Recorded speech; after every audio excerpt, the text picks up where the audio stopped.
Hey guys, welcome back. It's me, Gimpy, and I'm here with Bill Molyneaux. Hello. The designer of Blood Mohawk, which has recently been published by Lock and Load Publishing. And we're going to take a few minutes here to interview him and ask some questions about the game. I did get to sit down and eyeball this the other night. It's real interesting. It's about the French and Indian War. And one of the interesting concepts that I found out about is the pictures on the cover are actually about of real reenactors who do this. So could you tell us some about that? Sure. For on the cover and the manual, besides the box, you have Tom Hinkleman and Greg Rarick. They're called Mountain is their native name, and Turtle's name is Snapping Turtle.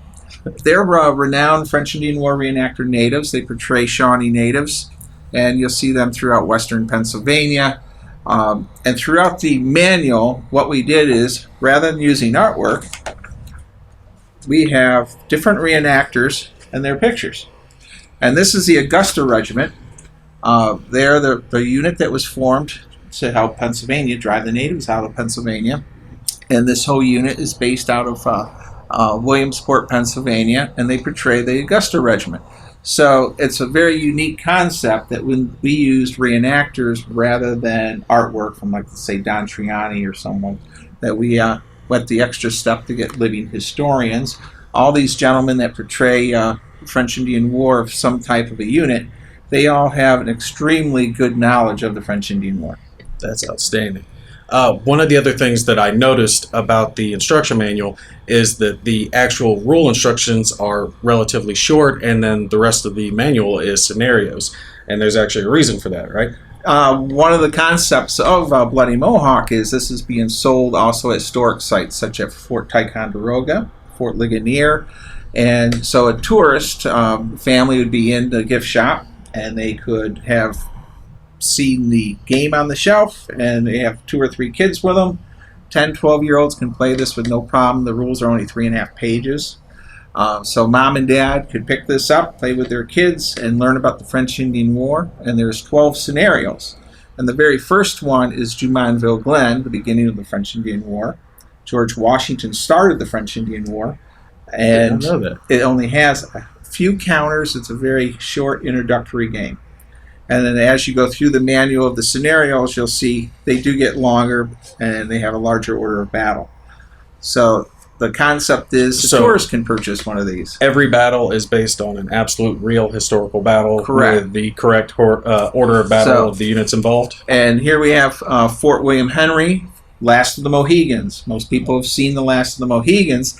Of course, Colonel Monroe is in the fort and he is besieged and he surrenders, and everyone knows the scene where they march out and the Indians attack them on the march away. General Webb was at Fort Edward, some 10 miles away. He did not come to the rescue of Colonel Monroe. In my game, besides the standard scenario, there's an optional rule where you have General Webb coming to the rescue with the troops that he could have come, and you could try and see what would happen in a game format. So you can play it out either way and see how it would have played out. Nice. Because the standard version is like the Alamo. It's very difficult for the British to win. And then we have Fort Necessity. George Washington actually surrendered July 4th at the Battle of Fort Necessity. And most people are in the French Indian War, and Braddock's defeat, which happened right here, out about 25 miles from where we're at right now, where General Braddock had a little over 3,000 men, and they were just decimated by the natives fighting in the woods. His troops were not at all equipped to fight in the heavy woods. That type of warfare. So that's a bit of the scenarios. I gotta say, I love hearing all the historical references. I love historical accuracy in the game. And to find out this is actually being sold in historical sites where people can take and literally learn about the history and then reenact it there on their table at home is excellent. And I love having the reenactors here on the board themselves. That is a excellent addition. That really tickles me.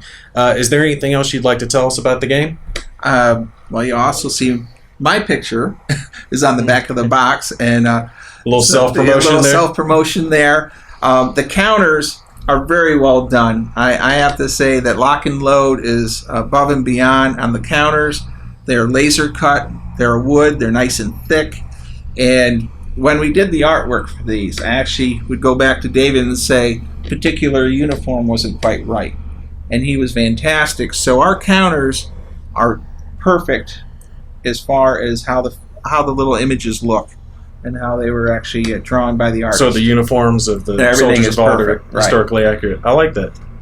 So, and it has to be that way for the historic sites such as Fort Ticonderoga. You have a Stuart Lilly who is in charge of uniforms and so forth there. So to be able to sell our product in a historic site, it has to be very authentic in that sense. I can fully understand that.